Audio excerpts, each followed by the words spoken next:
Today is Indigenous Peoples Day. Today is Indigenous Peoples Day. We'll take a look at how WSU is honoring local tribes today. And the community is still up in arms about the downtown reconstruction project. Find out who is looking to give the community a place to voice their concerns today on Murrow News 8. From the Northwest Public Broadcasting Studios on the campus of Washington State University, this is Murrow News 8. Welcome back, everyone, and happy Monday. I'm Monique Ledesma. And I'm Austin Samuels. The Pac-12 has agreed to mediation to settle between WSU and OSU and the 10 departing universities. You have Ethan Kramer here to tell us a little bit more. Thanks, Austin. After the restraining order halting meetings with the Pac-12 board back in September and hearing not happening until November 14th, the 12 schools have decided to enter mediation to potentially settle out of court. WSU and OSU originally filed the lawsuit because they didn't want the schools leaving to undermine their ability to rebuild the Pac-12. However, the other 10 schools didn't want WSU and OSU to take over all the current Pac-12 assets. All of the universities are hoping to come to an agreement that is fair to all parties. A 33-year-old man from Mexico has been arrested for allegedly molesting a teenage boy in Pullman. The investigation began on Friday when alternative surveillance of the police reported the alleged molestation to Pullman police. Whitman County Superior Court Commissioner Doug Robinson placed Trejo Perez on $50,000 bond. During his first appearance today in court, if Trejo Perez posts bond, he has been ordered not to leave Whitman or Latah counties, as he already attempted to catch a flight to Mexico. And more in crime news, a 20-year-old former Washington State University student initially accused of raping a female student inside a dorm hall has entered a offered guilty plea to a misdemeanor. Roman Patricio entered the offered plea to a misdemeanor 4th-degree assault with sexual motivation Friday morning. Patricio maintains his innocence but believes that there is a reasonable likelihood that he would be convicted at trial. Prosecution agreed to the misdemeanor plea deal to prevent the victim from having to testify at trial. Judge Doug Robinson sentenced Patricio to 2 weeks in jail and placed him on probation for a year. On Friday, a 19-year-old WSU student was accused of threatening fellow students with a knife inside of Rogers Hall. Taylor Asante, who you can see here on your screen, was arrested last Sunday and pled not guilty on 2 counts of felony harassment and 1 count of unlawful display of a weapon in Whitman County Superior Court on Friday morning. With hunting season approaching us, a University of Idaho student won't be participating in this year's season or the years to come.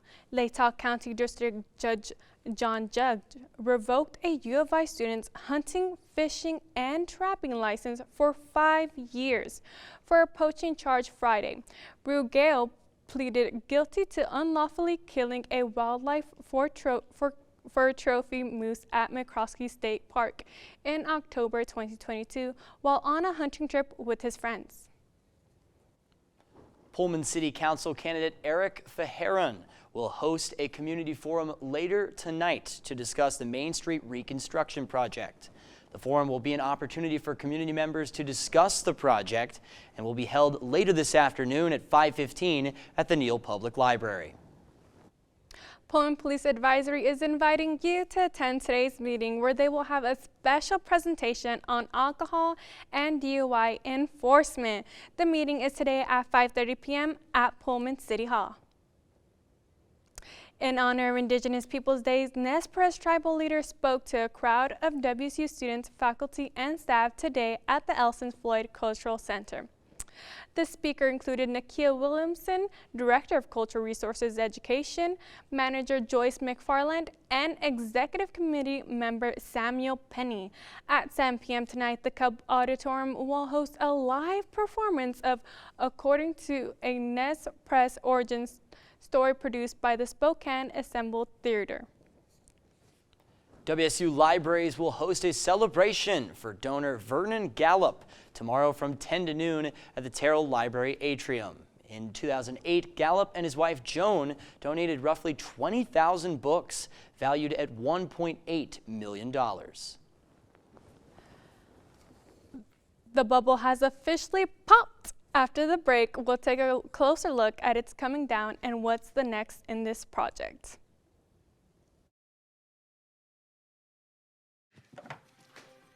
Days, months,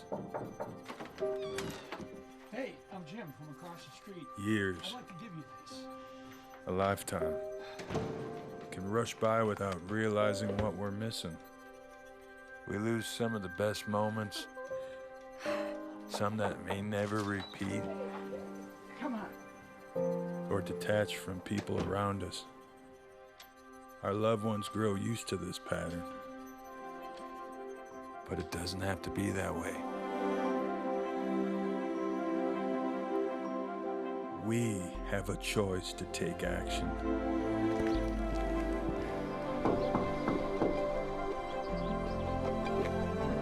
It's never too late to live a full life again. Hear how many of us Vietnam veterans have managed our mental health and reconnected with our families. Visit maketheconnection.net to find out more.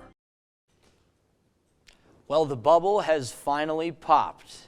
After 20 years of service, the indoor practice facility for WSU athletics has been destroyed. This is the first time and the first step towards reconstruction of the new $27 million Taylor Sports Complex.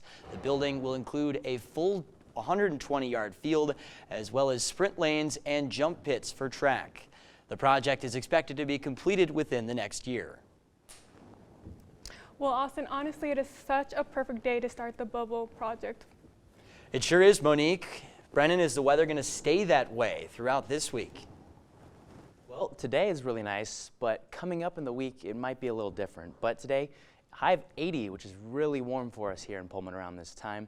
Sunset at 6:13. It's starting to get a little later as we go on in fall. Tomorrow, we'll expect a little bit of rain around the middle of the day. If you're going to get your chores done, go ahead and head out later in the afternoon when it should be a little bit better, just cloudy out. But the low or a high of 57. And then as we look across the state here, Olympia and Seattle, a little bit colder and a little bit of rain, which should be expected. But the nicer weather here is actually on the east side of the state where we are at. So I'm happy to be over here. And then moving on for the 5-day forecast, let's go ahead and take a look. As I said, fall weather coming up, 54 degrees, 59 throughout the middle of the week. But Friday and Saturday, expect great weather for the weekend. Great on 66 on Saturday. So football game's looking good for Arizona. Kickoff is at 4. So back to you guys at the desk. Thank you, Brendan. Well, with fall weather coming upon us, so is this year's flu season. I went out to see how this year's flu season is already affecting the WSU community. Who's already been affected by this flu season? I think it was last Thursday. I was going to bed and I was thinking, I feel like pretty good. And then I woke up in the middle of the night with a sore throat, dry throat, a little bit dry cough with it. A sore and dry throat, along with the cough, wasn't the only flu symptom Alex had. He also had a fever. I had 101 fever. While sick with the flu, Alex wishes that he had gotten the flu shot. I wish I was, because I do not like being sick. One way to prepare for this flu season is by getting your flu shot. It's as easy as 1, 2, and 3. Although, because of the flu shot misconceptions, some people are discouraged to get the vaccine. I'd say the most common misconception is that people think they can get the flu from the flu shot. And you really can't. It's not a live vaccine, so you're not getting injected with something that can cause the illness. The up-to-date vaccine carries all the flu variants of this year's flu season. 4 different strains in this year's flu vaccine. Aside from getting the flu shot, there is other ways to help the prevention of this year's flu season. I think just like we've been learning the last few years, it's really important to keep washing hands, trying to be as clean as we can in that regard. Covering sneezes with elbows, wearing a mask if you're sick, and then you just don't sneeze or cough on others quite as readily. Reporting from Pullman, I'm Monique Ledesma Murrow, News 8. Coming up, WSU women's basketball is heading into the preseason strong. Find out who made the all-conference teams after the break.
The football team took the field versus the Bruins of UCLA on Saturday at the Rose Bowl.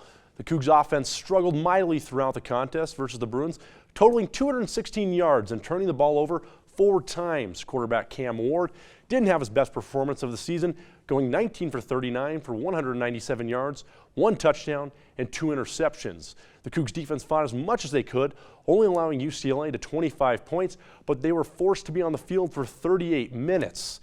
The Cougs ended up dropping their first game of the season, losing 25-17. The Cougs are now 4-1 and dropped to number 19 in the most recent AP poll. The Cougs will take on the Arizona Wildcats at 4:30 p.m. on Saturday. The top-ranked Coug volleyball team took the court versus the number 3 Stanford Cardinal on Sunday. The Cougs fell in 4 sets, losing 31-29, 29-27, winning 25-23, and then losing 25-18. It was a rowdy crowd in Boulder, forcing the Cardinal into a season-high 19 serving errors. Senior Argentina Un fell 1 dig shy of her career high of 17. She also added 4 kills and 42 assists. Katie Ryan and Imana Sanovic had another strong performance, leading with a team-high 14 kills. The Cougs will be back in action Friday when they host Utah.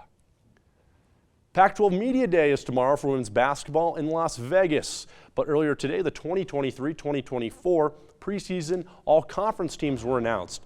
The Cougs had 2 named to the team, those 2 being star guard Charlize Ledger-Walker and 5th-year center Bella Mercatete. The Cougs will open the season November 6th versus Cal Poly. DVDs are becoming a thing of the past. Find out who's getting rid of their DVDs after the break.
It's the end of an era. After 25 years of mailing rental DVDs, Netflix ended their DVD by mail service on Friday. They will accept returns until October 27th. Do you guys